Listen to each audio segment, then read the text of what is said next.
Hello and welcome to Writer World with Angela Thorne. Okay, horrible intro, but I have a little culture blog and I thought I would make videos to go with it. I had a podcast and it was very hard to make, but I thought it would be fun to kind of do like a video version of that. So I have these 4 sections, and I think what I'll do is I'll do one in this video, one in the next video, one in the next video, one in the next video, do 4, and then just rotate them out each month, and then maybe we can add in new sections, or we can, I don't know, not do this ever again. We'll switch it up. I got my little mic from my podcast here. Maybe I'll just post the audio somewhere too. I don't know. But this will be the video one. And so, yeah, okay, we got these 4 sections, and they are, I'm a writer. My background is sort of in fiction, my MFA.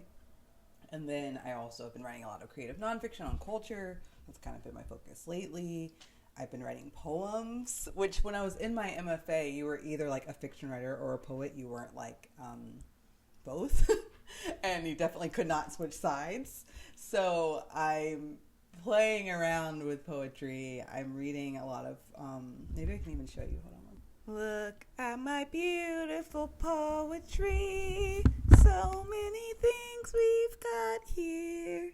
So let's see, we've got Poetry Magazine, Danette Smith, Lucille Clifton. It's this way instead of the other way because I had my phone on here.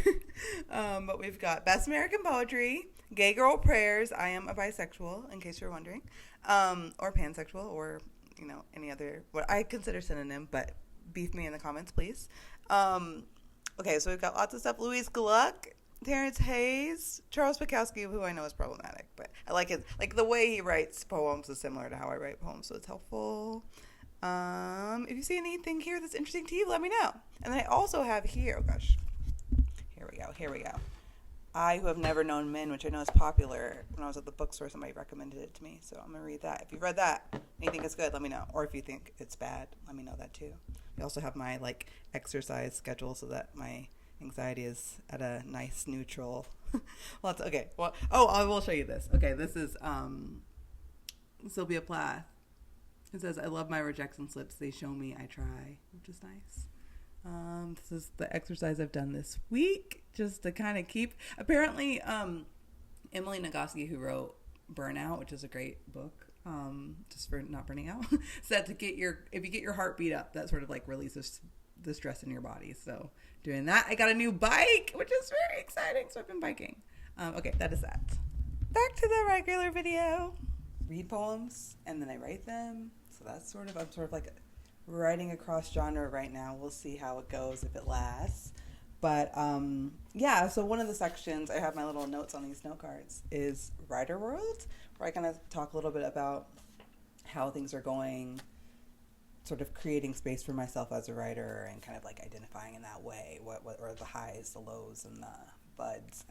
the roses, the thorns, and the buds this month, you know. And then I've got what's new. So this is about my culture blog, like the little things I wrote this month.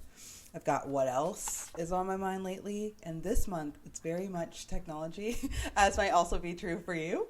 And so I'll talk a little bit about that. And then I have a would you rather, or a perfect in every way. I don't know if you've ever played that, but in my college, and then especially when I went to grad school, we played this game where you had like a perfect partner, and well, it's like the game is like perfect partner in every way except for one like fatal flaw, and you have to decide if you would stay with them even with the flaw or if you would break up with them because of the flaw. So an example might be like perfect in every way, but one day out of every month they're trying to kill you. And is that fine if they're perfect in every other way, or is that like a break it? So we'll do one of those too. I love doing those. And then if you have thoughts, or if you've played, or if you have one that you like, or that you can think of, you can write one in the comments. So yeah, so we'll do Writer World today, and then you can maybe stay tuned for next week. I'll do one of the other sections. We'll see. So okay, so Writer World. Let's see. I'm going to do like a rose, a thorn, and a bud. And so the rose this month is that I feel really good about my culture blog. I've been making a lot of time for it. I've been writing for like 3 years now, and when I started, I was very shy. I guess before I didn't start a blog for a long time because it just was like very internet phobic. I have anxiety. I have OCD. I just am like very not superstitious totally, but like kind of superstitious. Like and private. I'm a Scorpio, so it's like I don't want people to know my business in that way. And I just felt shy. But my partner is a comedian, and so he's very, and he also does digital marketing. He has a master's in it, so he's very, I don't know, his approach to his art and just like putting himself out there is very polarly different from me as like this fiction writer who like went to school for fiction and just around a lot of like people just like writing in their little corners. Hoping to be discovered one day, you know? And so I got online because he sort of was like, you got to put yourself out there. And now, look at me now. Here we are. We're still doing it. And yeah, I don't know. I did it and I loved it. I just put it on my website so that it wasn't, I don't know. I have Substack too, but I love like just having my own page on the internet, I guess. It's like more of like a magazine feel. There's no comments. There's no likes. You can hate it, like it. I might never know, which is beautiful to me. So yeah, I started writing that and I was doing it every week for a while, but I was also in my PhD, which is in Black culture. And I was, like the year I was kind of reading everything for my comprehensive exams, I was writing every week. And then when I started writing my dissertation, I was also working full time. And I was like, I cannot keep doing this every week. So I started doing it every month. And sort of similar to, I guess, what this will be, except this will be sort of broken into 4 parts. And then I just recently got back to doing it once a week. And instead of doing like one thing I loved every single week, which is what I did before, which was chaos, because I don't know. Can you write an essay on one thing you loved every single week? Is like, I don't know, it's just crazy. It was very crazy. But sometimes it's like a song, and sometimes it's like a show, and sometimes it's like a poem. So it's fine. But now I do like one thing I loved once a month. I write about a poem once a month. I write about Richard Pryor once a month because I'm working on this project on Richard Pryor, hoping to like publish an essay collection on Richard Pryor. So if you like Richard Pryor, please give me some motivation in the comments. Or if you hate him, let me know that too, I guess. He's very weird and very interesting. His life was like crazy. And he was also, I don't know. I won't put all that out. I won't put his business on YouTube right now. Not yet. But what was I going to say? So I like write about Richard Pryor once a month, and then I write about what's the last one? Oh, Culture Rex. I give like 5 recommendations of like things I liked in culture. So that's kind of my blog lately. And I think the rose, if I'm doing a rose, a thorn, and a bud, I think my rose this week is that I really feel like I'm making time for it, and it's fun. My friends are reading it, and it's just fun, and it makes me feel like a writer to like have an outlet that I kind of have control over. And you know, we always on Substack, people are like always like sharing the meme of Carrie Bradshaw at Sex and the City sitting at her little old Mac computer, typing away. But I think it's like to have somewhere that writing is going, which is why people love Substack so much too. Is like it just gives you this motivation. Like if you create a schedule and you follow it. It just feels like, oh, I'm really doing this. Like, it's not just something that I'm doing for fun. I mean, I am doing it for fun, but, like, I feel like a responsibility toward it, which I think is really energizing. So that's my rose. I would say my thorn is trying to balance all of the genres that I like to write. And so I've written fiction, like, every day since 2017 when I did my MFA. So that's, like, 8 years, I guess. Is that right? 8 years? About 8 years, right? Yeah. Okay. Sorry, my math. I used to be so good at math. Now it has left me. But yeah. So I used to write fiction every single day, and was like have written multiple novels, just writing every day. But then I was sort of like, do I want to publish fiction? I don't know, like the expectations around like having to write to an audience versus like writing these like weird stories for myself felt very jarring. Like I think like the art school of MFA, which is just kind of like, right, it'll be fine, just make it beautiful. And then like the business side of publishing, which is like, we got to sell a lot of copies of this and this better be good. It's just like there's a lot of friction there for me. So I've sort of slowed down on trying to publish fiction, and I'm more interested in publishing essays, and publishing poems maybe, but that would be sort of like the art thing, and nonfiction would be sort of like this thing that I think I could get on board with, like the trying to sell and making it clear, because I think nonfiction, we're like sharing the same reality, and so it's easier to get on the same page, whereas with fiction sometimes it feels like this is like my imagination and now I have to make it like understandable and translatable to like eventually thousands of people. My weird brain, not gonna happen. Probably not gonna happen. Or I mean, maybe it could happen, but I don't know. I have a very, very weird brain, as maybe you'll see. So, or maybe you have already seen. So yeah, so that's maybe my thorn, is trying to balance that. I've been writing poetry in the morning before I go to work, which has been really lovely. And then I've saved like an hour to do nonfiction, or 2 in the afternoon. And then lately I've been doing fiction in the afternoon too. I've been reading Bliss Montage by Ling Ma, which is very good and very funny and very weird. Like I think short stories kind of give you more room to be weird too. Very good. And then I've been writing. I have a little free write.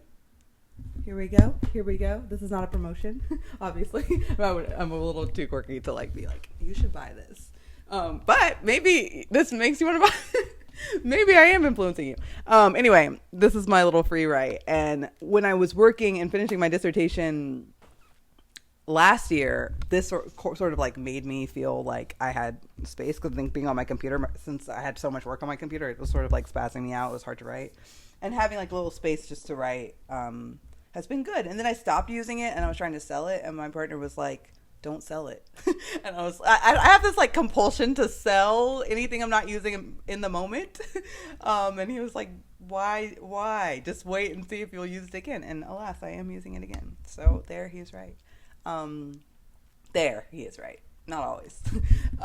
Anyway, so yeah, I think I'm just trying to make time for everything. And that's maybe the thorn, is like, how do you sort of like, if you want to write across genre, how do you, and do it consistently, how do you make time for everything? Because when I just wrote fiction, I would read a novel for 30 minutes, write for an hour, and then go about my day, Journal. I would journal for 30 minutes, read for 30 minutes, write, and go about my day.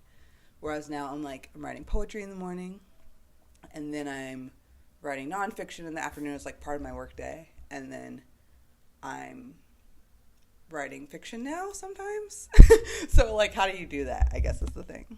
Okay, and then the last one, my bud for the month, is writing fiction again, and just sort of like going from writing every day, like it's sort of been like my North Star since I graduated college, to then last summer being like, I don't know if I want to do this professionally. I don't know if this is like something I'm doing for me or something that like I can do for others. I don't know if I can do it for others. I just want to write my weird stories. And a lot of my stories are like about race. And so I also just think they're kind of like, they can be kind of mean about I don't know, whiteness as like an idea, and like as something that's just sort of this overarching dark cloud in a lot of people of color's life, and especially a lot of Black people's lives. Like, how do you characterize that without people being like, that's me? So a lot of my stories have to do with race, and just sort of like kind of surreal and weird and quirky, and I don't know, it's fun for me, but I don't know if it's like translatable to a big audience. I think it's more like for me. But I stopped doing it and started focusing on nonfiction this summer, and wasn't writing fiction for a while. And it's nice to like be writing weird stories again. I'm writing a story about like somebody who's like afraid to park in a parking spot because somebody else has their names spray painted on it.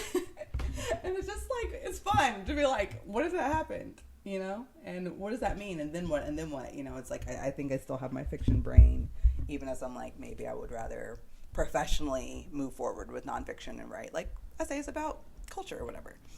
So anyway, I'll try to keep this under 15 minutes. I love to ramble. I'm a teacher too, so I'm just talking all day, talking all night.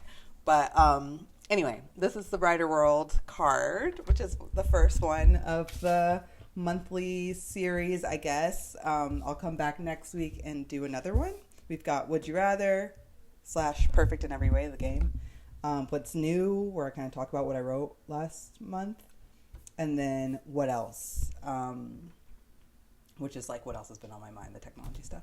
So we'll come back next week. If this wasn't super annoying, please feel free to come back. You can subscribe, you can like it, you can comment and say, Angela, that wasn't for your first video. For your first video, that wasn't so bad. Like you're on a learning curve, but we don't hate it. Or you can tell me that you hate it.